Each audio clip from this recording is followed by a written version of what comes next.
तो रायगढ़ के समुद्र में लावारिस नाव में से 3 AK-47 राइफल, 248 जिंदा कारतूस मिलने के बाद हाई अलर्ट जारी किया गया है। इस बीच बड़ी खबर यह है कि NIA की टीम भी उस जगह पर रवाना हो गई जहां से नाव मिली। आखिर भारत की सुरक्षा के लिहाज से यह मामला कितना संवेदनशील है, इसको समझने के लिए देखिए हमारे सहयोगी मृत्युंजय कुमार सिंह और सूरज ओझा की यह एक्सक्लूसिव रिपोर्ट।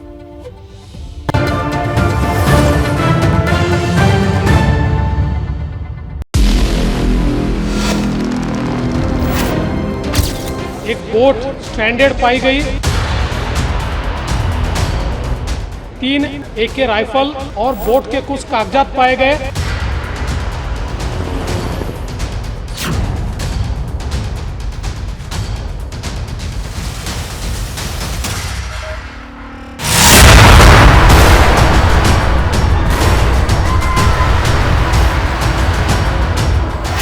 तस्वीर नंबर 1, साल 2008।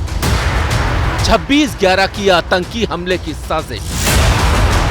समंदर के रास्ते मुंबई में आए कसाब के साथ 10 आतंकी।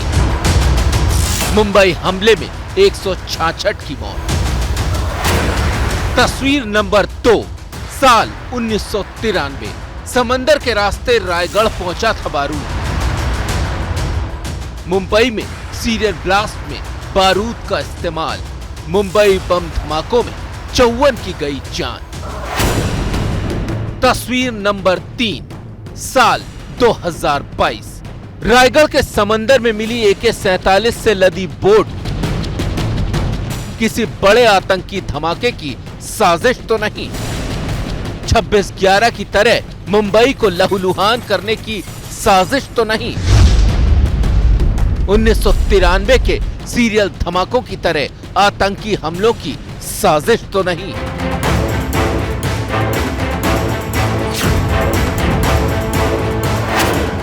रायगढ़ के समंदर में 2 संदिग्ध नाव जिस जगह पर मिली वो जगह मुंबई से महज 190 किलोमीटर दूर है। इनमें से पहले बोट में मिली 3 AK-47 राइफल्स और उसके बुलेट्स। ये बोट में एक ही आदमी नहीं है जो खलासी मांगता है, कैप्टन मांगता है, कोई आदमी नहीं है। AK-47 की 3 बंदूकें उसके साथ में मशीन गन है। ये बात गंभीरता से लेना चाहिए। गुरुवार की सुबह जब एक स्थानीय मछुआरे ने इस लावारिस बोट को देखा तो स्थानीय पुलिस को सूचित किया। पुलिस ने बोट को रस्सी के सहारे खींचा और जब्त किया तो उसे बोट में काले रंग का एक बड़ा बॉक्स मिला जिसमें ये तीनों AK-47 राइफल्स और गोलियां रखी थी। सुरक्षा एजेंसियां आतंकवाद के एंगल से इस मामले को खंगाल रही हैं। 3 AK-74 राइफल्स हैं और राउंड्स हैं। ये बोट के अंदर थे और ये अभी तक की जो स्टोरी पता चली है शायद ये जो सिक्योरिटी गार्ड था बोट का उसके अंदर। पुलिस ने समंदर के रास्ते आए हथियारों को देखा तो एक्शन में आ गई। जिस बॉक्स में वो हथियार रखे गए थे उस पर अंग्रेजी में नेपच्यून मैरीटाइम सिक्योरिटी लिखा था। अब सवाल है कि ये बोट रायगढ़ के पास समंदर में आई कैसे? ये बोट इंग्लैंड में रजिस्टर्ड है। ABP न्यूज को सूत्रों से जानकारी मिली है कि ये बोट ओमान के पास खाली पड़ी थी जिसे वहां रेस्क्यू किया गया, लेकिन वहां से भी ये बोट समंदर में बहते हुए रायगढ़ तक आ गई। महाराष्ट्र के रायगढ़ जिले के हरिहरेश्वर में एक नाव में AK-47 मिलने और 248 कारतूस मिलने से राज्य की सुरक्षा एजेंसियों से लेकर केंद्र की सुरक्षा एजेंसियों के कान खड़े हो गए हैं। ये तमाम एजेंसियां अलर्ट हो गई हैं। महाराष्ट्र में हाई अलर्ट जारी किया गया है। खासकर त्योहारों को ध्यान में रखते हुए पूरे राज्य में अलर्ट जारी किया गया है। लेकिन इस घटना की वजह से एक बार फिर से समुद्री सुरक्षा पर सवाल खड़े होने लगे हैं। ये सवाल इसलिए खड़े होने लगे हैं क्योंकि इसके पहले भी देश में 2 बड़ी घटनाएं समुद्र के रास्ते से आए हुए आतंकियों द्वारा की गई हैं। एक तो लावारिस बोट, उस पर से उसमें जानलेवा AK-47 जैसी राइफल्स, जिंदा कारतूस और नाव में एक इंसान तक नहीं। आतंकी खतरे की आहट तो आ रही थी लेकिन सरकार टेरर एंगल से इनकार कर रही है। बोट का इंजन ये खराब हुआ और बोट पर जो लोग थे उन्होंने एक डिस्ट्रेस कॉल दिया उस कोरियन नेवी के शिप ने इन सभी लोगों को रेस्क्यू किया। हाई टाइड के कारण ये बोट ड्रिफ्ट होते हुए श्रीवर्धन की तरफ आई। सरकार जरूर कह रही है कि अभी कोई टेरर एंगल नहीं दिखाई पड़ रहा, लेकिन एबीपी न्यूज ने जब इस समुद्री रूट के बारे में पता किया तो बहुत चौंकाने वाली और डराने वाली जानकारियां मिली। जांच एजेंसियों के सूत्रों के मुताबिक पाकिस्तान की खुफिया एजेंसी आईएसआई भी इस रूट का इस्तेमाल करती है। आईएसआई तब इस रूट का इस्तेमाल करती है जब वो भारत में किसी आतंकी ऑपरेशन को अंजाम देना चाहती है। अब आप समझिए कि आईएसआई ओमान के रूट का इस्तेमाल कैसे करती है। साल 2021 में दिल्ली पुलिस की स्पेशल सेल ने 2 आतंकियों को पकड़ा था जो ओमान के जरिए पाकिस्तान गए थे। पाकिस्तान में उन आतंकियों ने आईएसआई की सरपरस्ती में AK-47 चलाने की ट्रेनिंग ली थी। पकड़े गए आतंकी ओसामा और जीशान थे।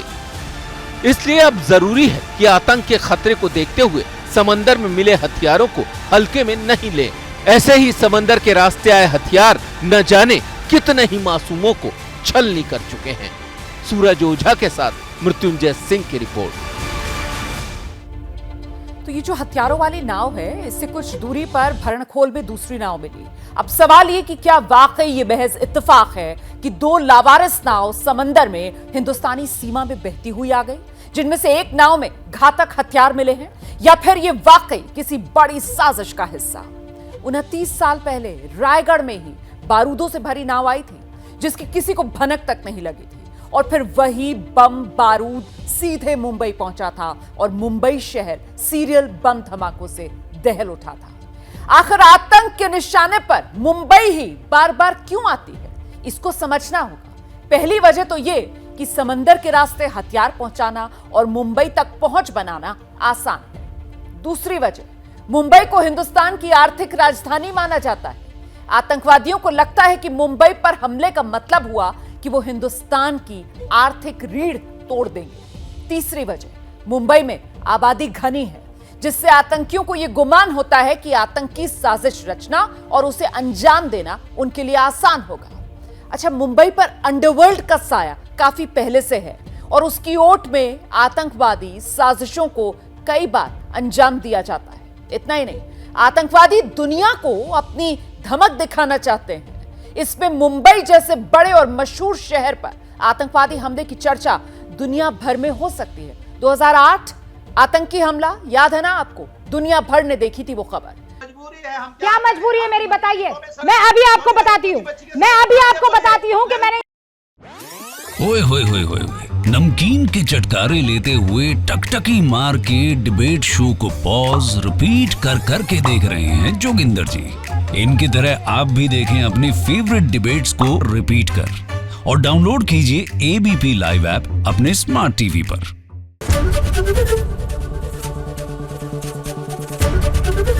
एबीपी न्यूज आपको रखे आगे।